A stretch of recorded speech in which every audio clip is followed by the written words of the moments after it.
Warzone में रूस Ukraine के बीच भीषण जंग चल रही है। अजोव बटालियन ने रूसी काफिले पर हमला कर दिया है। आगे बढ़ रहे रूसी सैनिकों को रोका गया है। ड्रोन से रूसी सैनिकों पर हमला कर दिया गया।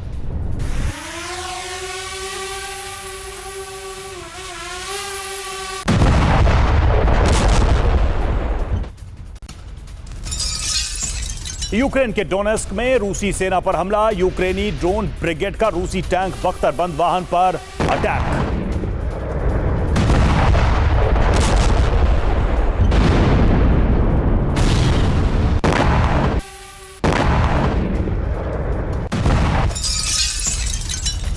और एक और बड़ी खबर आपको बता दें, डोनेस्क के प्रोक्रोवस्क में रूस का हमला हुआ है। यूक्रेनी काफिले पर हवाई हमला कर दिया गया।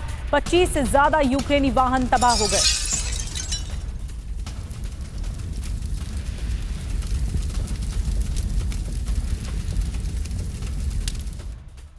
वहीं यूक्रेन पर रूस के लगातार हमले। यूक्रेन के अंदर एनर्जी इंफ्रास्ट्रक्चर पर अटैक। 10 दिन में 63 पावर प्लांट पर अटैक।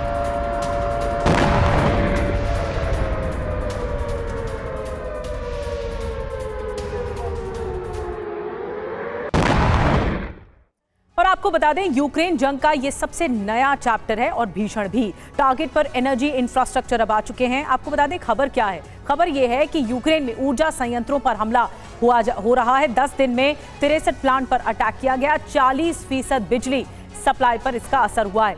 टारगेट पर क्या है आपको बता दें, 10 पावर प्लांट हैं इस वक्त टारगेट पर। मिसाइल अटैक हुए 5 water power plant, drone attack जो हुए हैं आपको बता दें ये भी हुए, और thermal power plant, ballistic missile, ये 2 जगहों पर टारगेट किया गया है। इसके अलावा 21 पावर सबस्टेशन कैमिकाजी ड्रोन यहां पर दागे गए हैं। 22 एनर्जी सबस्टेशन क्रूज मिसाइल यहां पर दागी गई है। साथ ही आपको बता दें बड़ी बात क्या है, सर्दी से पहले पुतिन के टारगेट पर एनर्जी इंफ्रास्ट्रक्चर इस वक्त आ चुके हैं। और भीषण सर्दी शुरू होने से पहले जो एनर्जी इंफ्रास्ट्रक्चर है वो सबसे बड़ा इस वक्त निशाना है रूस का। और हमारे साथ खास मेहमानों का पैनल जुड़ चुका है। मनीष, आपसे शुरुआत करते हैं। जिस तरह के अटैक किए जा रहे हैं, क्या ये नया चैप्टर है रूस यूक्रेन जंग का? क्या इस वक्त ऐसी स्थिति आ गई है आर्या पार की कि अब जो मौका है वो सिर्फ युद्ध को कंटिन्यू करने का है और इसी युद्ध में ये भीषणतम दिखाई दे रहा है चैप्टर? क्या ये नया चैप्टर है? देखिए, फिलहाल तो दिखता यह है कि रूस की तरफ से ये जवाबी कार्रवाई है और एक तरह की दंडात्मक कार्रवाई है, क्योंकि पिछले दिनों हम देख रहे थे कि किस तरह से यूक्रेन के ड्रोन चुन चुन कर रूस के ऑयल रिफाइनरी को या उनके पावर स्टेशन को टारगेट कर रहा था, और जिसकी वजह से हमने बेलगोरोद में भी बत्ती गुल होते हुए भी देखा। और इसके अलावा रूस के कई सीमांत इलाकों में ऑयल रिफाइनरी से बड़ी बड़ी आग की लपटें निकलते हुए देखी थी।